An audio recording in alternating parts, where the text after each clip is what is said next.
அனைவருக்கும் வணக்கம். நான் தற்போது பேச போகும் தலைப்பு சாதிய வன்கொடுமை இல்லா இளைஞரின் இந்தியா. அன்று சாதிகள் இல்லையடி பாப்பா என பாரதி கூறினார். ஆனால் தற்போது சாதிகள் இல்லாமல் இல்லையடி பாப்பா என்றுதான் கூற வேண்டும். எங்கும் சாதி, எதிலும் சாதி. இப்போதெல்லாம் ஒருவரை அடையாளப்படுத்த வேண்டும் என்றால் அவர் பெயர், உருவம் பற்றியெல்லாம் கூறுவதில்லை. மாறாக அவர் சாதியை தான் கூறுகிறார்கள். சரி, முதலில் இந்த சாதி என்றால் என்ன? அன்றைய காலத்தில் இந்திய பாணியிலான மக்களின் தொழிலை தான் சாதி என்று அழைத்தார்கள். அப்படிப்பட்ட சாதியை தான் நாம் இன்று மிகப்பெரிய விஷயமாக பேசிக் கொண்டுள்ளோம். இன்று சாதிய வன்கொடுமைகள் அதிகரித்து கொண்டே இருக்கின்றன.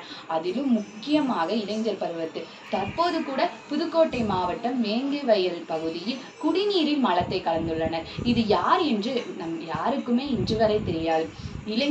இளைஞர்கள் மத்தியில் சாதிய வன்கொடுமை நாளுக்கு நாள் அதிகரித்து கொண்டே வருகின்றன. இது பள்ளி பருவத்திலேயே தொடங்கி வருகிறது. இதற்கு மிக முக்கிய காரணம் பெற்றோர்களே ஆவர். எப்படி என்று கேட்கிறீர்களா?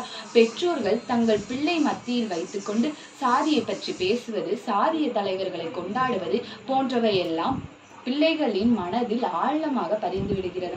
இதனால் பிள்ளைகளுக்கும் அந்த எண்ணம் ஏற்படுகின்றது.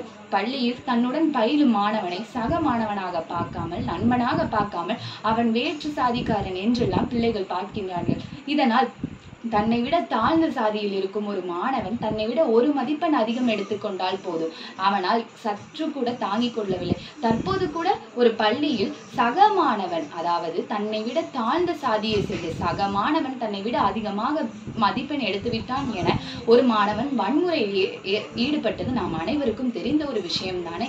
இப்படி எத்தனை நாள் நாம் பொறுத்து கொண்டே இருப்பது? அனைவரும் சமம் என்ற அடிப்படையில் தான் பள்ளிக்கூடங்களில் சீருடையை அறிமுகப்படுத்தினார்கள்.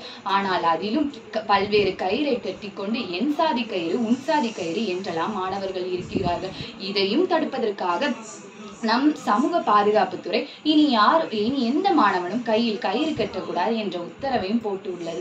இப்படி சமூகத்தில் சாதிய வன்கொடுமை இருக்கிறது.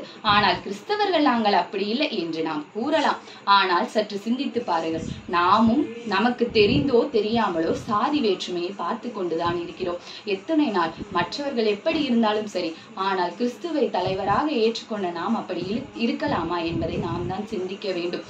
குறிப்பாக இளைஞர்கள் சாதிய வன்கொடுமையை குறைக்க வேண்டும் என்றால் இளைஞர்களாகிய நாம் தான் நம் பெற்றோருக்கு விழிப்புணர்வை ஏற்படுத்த வேண்டும். பெற்றோர்களிடத்தில் சாதி சம்பந்தப்பட்ட எந்த சங்கத்திலும் உறுப்பினராக இருக்கக்கூடாது. சாதிய சம்பந்தப்பட்ட எந்த சங்கத்திலிருந்து வந்து எந்த உதவி கேட்டாலும் செய்யக்கூடாது. பண உதவி, பொருள் உதவி என்றெல்லாம் செய்யக்கூடாது என்று நாம் தான் கூற வேண்டும்.